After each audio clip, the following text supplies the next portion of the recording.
जब भी हम गायत्री मंत्र के जाप करें तो चाहे वो हम स्त्री हैं चाहे हम पुरुष हैं, तो हमें किस तरह की सावधानियां बरतनी हैं, इस विषय में आज चर्चा करते हैं।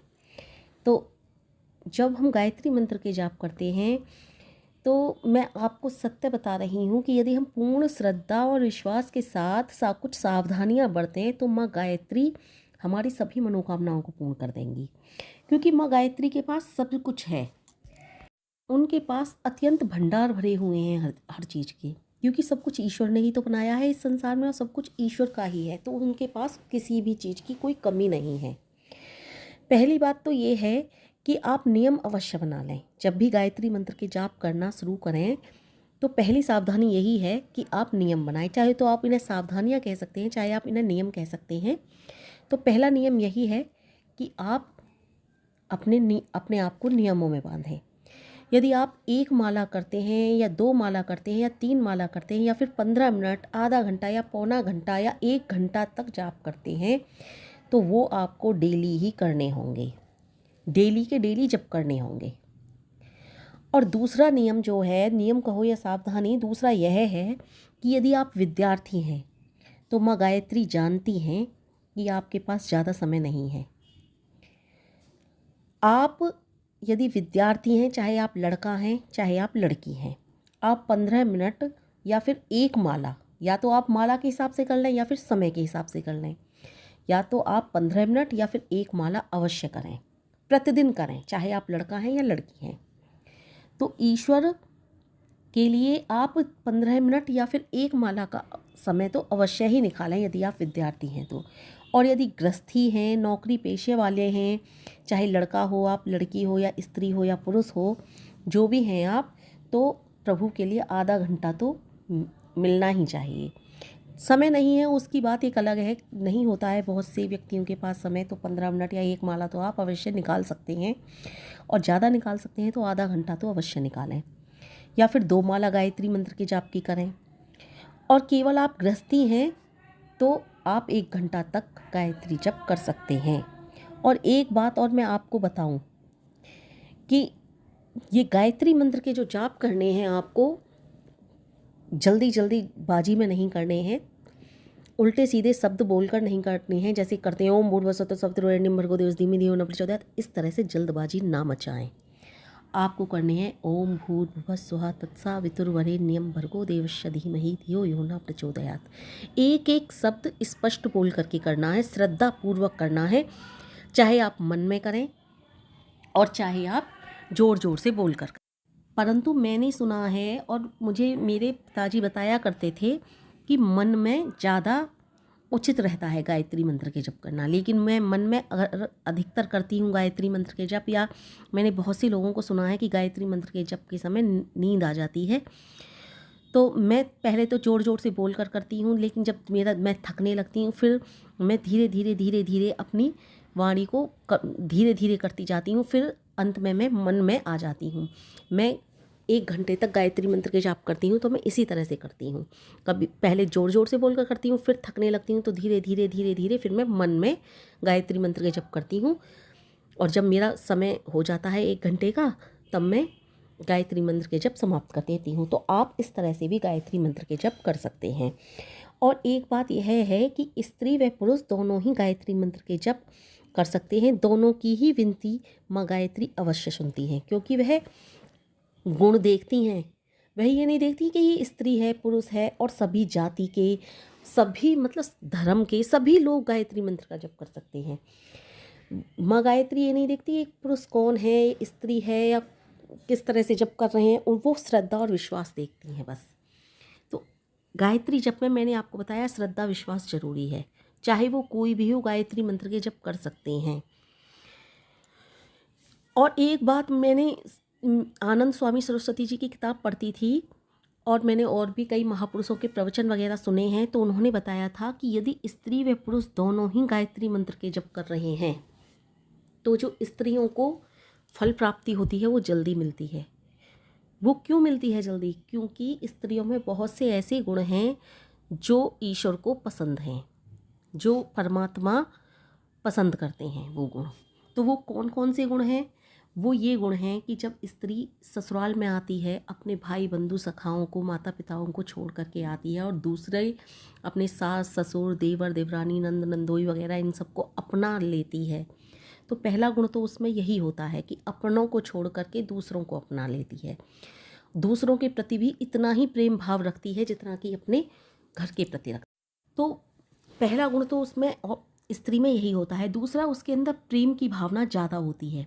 वह जिससे प्रेम करती है ना, उसके लिए अपना सर्वस्व न्यौछावर करने को तैयार होती है, चाहे वो उसके बच्चे हों, चाहे वो उसका पति हो, चाहे वो उसके सास ससुर हों।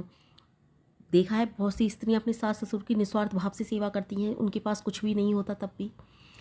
तो दूसरा गुण यह होता है स्त्री में, प्रेम वाला। प्रेम पुरुषों की अपेक्षा स्त्रियों में ज़्यादा होता है।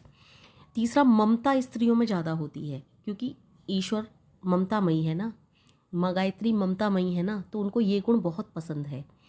तो ईश्वर ममतामयी है और स्त्रियों में भी ममता ज़्यादा होती है पुरुषों की अपेक्षा।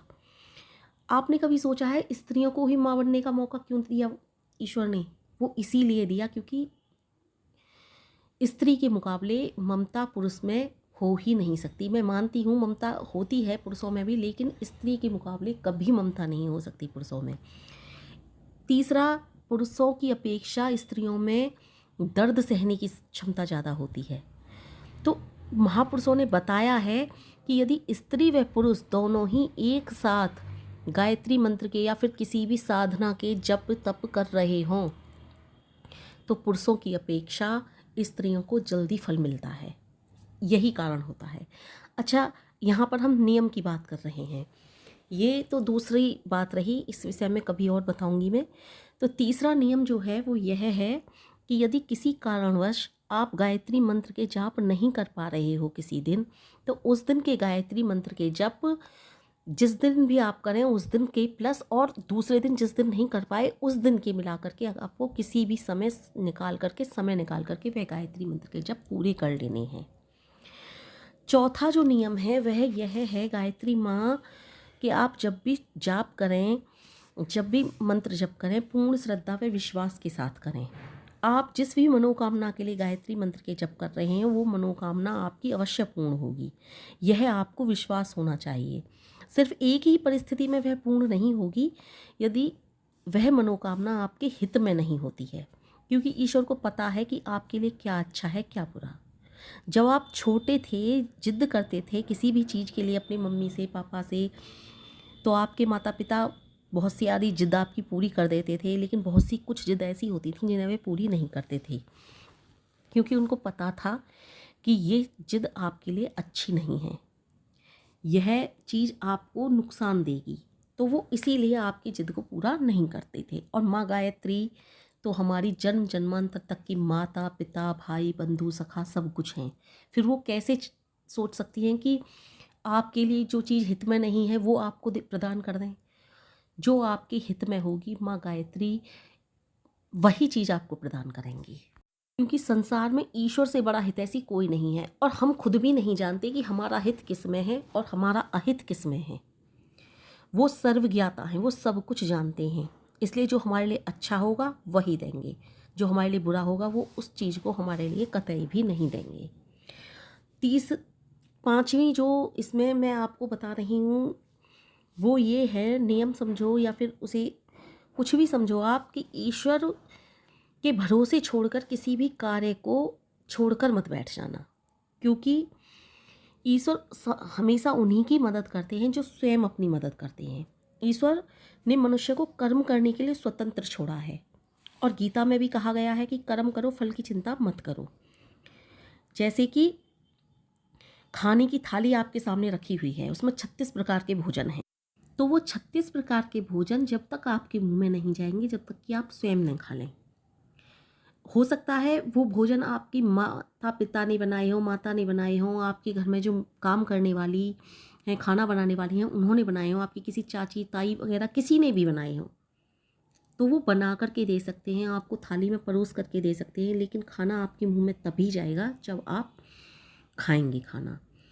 तो इसी प्रकार माँ गायत्री आपके लिए अनेकों रास्ते दे सकती हैं, दिखा सकती हैं, आपको कामयाबी के अनेकों मौके दे सकता है, लेकिन ईश्वर उन मौक़ों को आपको देगा, आपको दिखाएगा उन रास्तों को, चलना आपको स्वयं पड़ेगा उन पर। इसी प्रकार जब आप उन रास्तों पर स्वयं चलेंगे, आगे बढ़ेंगे और जिस प्रकार आप उस खाने को स्वयं खाएंगे तभी आपके मुंह में जाएगा, तभी आप आगे बढ़ेंगे उन रास्तों पर और उन मौक़ों को देख करके जो आपको माँ गायत्री ने दिए हैं।